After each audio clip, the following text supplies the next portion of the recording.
Thank you. I hope you don't expect me to beat that. Yes, we do. Okay, so it's my job to pass judgment on the evidence we've heard. But before that, I'd like to just go through just for a moment the history of this particular case. It was first filed in January 2014 at the International Rights of Nature Tribunal in Quito. It was accepted then as a possible violation of the rights of nature and the rights of people. In December 2014, the Libre Tribunal heard evidence that the fracking industry had caused multiple injuries to Mother Earth, the subsoil, water, ecosystems, and nature. The judge requested the tribunal be suspended for the decision in order to receive more information. Today, we've heard compelling testimony, moving testimony, on the huge negative impact of fracking on the rights of nature, Mother Earth, on human and people's rights. From communities in Argentina, Algeria, Tunisia, Oklahoma, North Dakota, and potentially now for much of Europe.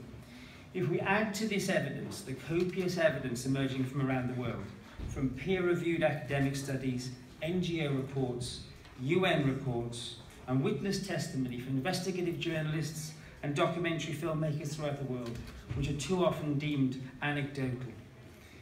In the tribunal's view, we now have sufficient evidence to make a decision today.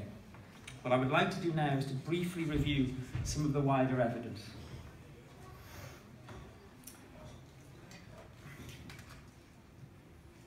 Fracking impacts have been a major cause of concern for the United Nations Special Rapporteur on the human rights to safe drinking water and sanitation. In 2011, the mission to the US raised serious concerns and highlighted a policy disconnect between polluting activities and their ultimate impact on the environment. The UN Environment Programme has now issued a global alert on fracking, warning of significant risks to the air, soil, water, ecosystem damage, habitat and biodiversity impacts. I would now like to share with you a very recent academic study from one of my wonderful colleagues that looked at 3,000 complaints from Colorado and identified no less than 19 different types of harm. And then they conducted really interesting follow-up reviews. I would suggest you all seek out this wonderful piece.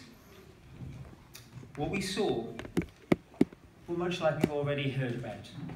At the top of the list, well water issues, dumping, spills, leaks, air quality problems, noise, land use, reclamation issues, surface damage, rule compliance, which is another way of saying not adhering to the minimal regulations that are there, domestic animals, illnesses, the list just goes on.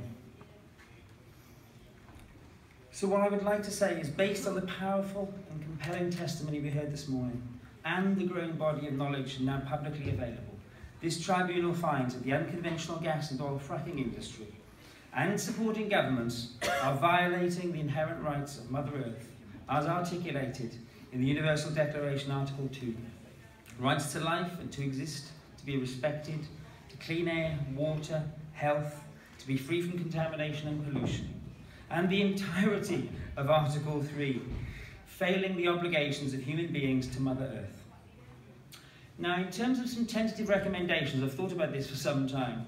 Before I go into some recommendations, what I'd like to do now is to highlight two very challenging contexts: the political context and the environmental context.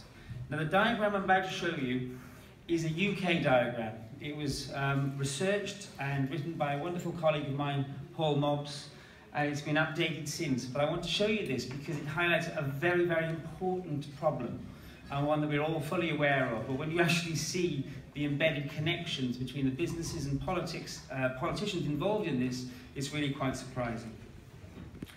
And here we have it. So, even though it's the UK, I would suggest that this can be replicated in Australia and the US, for example.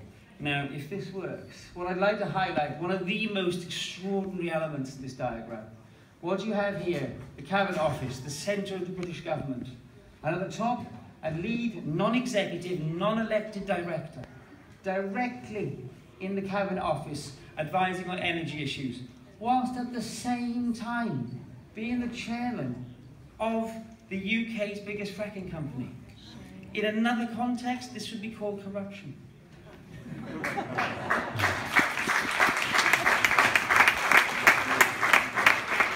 The second most challenging context, it's the environmental one, and CO2 emissions. Climate scientists are unequivocal when it comes to unconventional energy. Basically, the message, as we've heard plenty of times, is leave it in the ground. With this, it's even more important that it stays in the ground.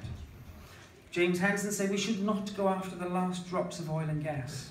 Michael Clare has called it scraping the bottom of the fossil fuel barrel. I would suggest it's tantamount to sprinting in the wrong direction. Kevin Anderson says the only responsible action we have with regard to shale gas or any new unconventional fossil fuel is to keep it in the ground. So if the governments are failing us and failing this challenge to the environment, what are communities doing? So I just wanted to highlight this before I mention a few recommendations.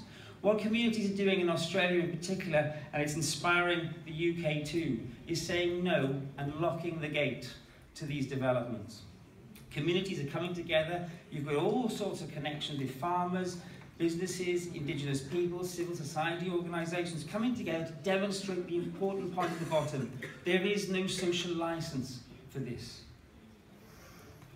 There's some photographs from Australia, from the Lock the Gate movement, the coal seam gas-free community strategy, they call it.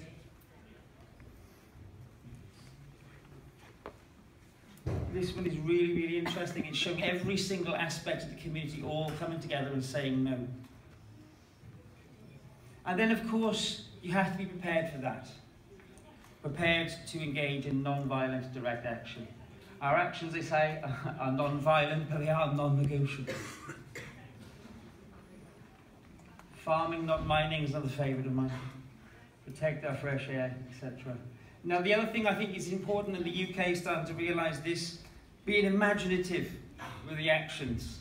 This is one of my favourites, the knitting nanas. What kind of police officer would it take to arrest a grandmother with a knitting needle? Okay, so the UK is really starting to think about this too. And what you've seen in the UK, I think this is a really inspirational chart that I'm going to show you. In February 2013, that's what the local anti-fracking map looked like. 1 year later, that's what you've got. And now we're heading towards 300 anti-fracking groups across the UK. It is the UK's largest growing social movement, and that is a huge responsibility.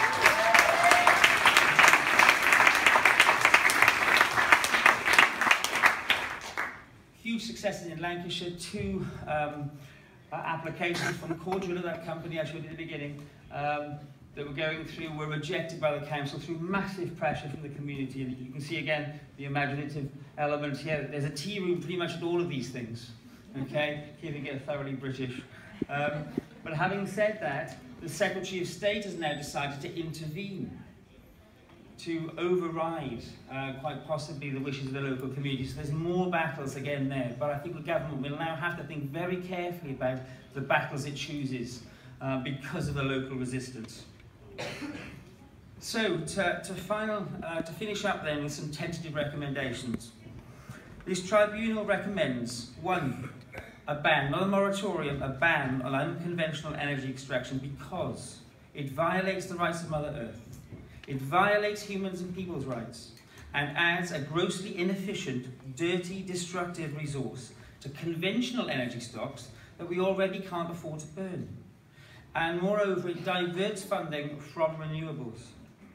Secondly, I think we should support the revision of the Rome Statute to criminalise ecocide.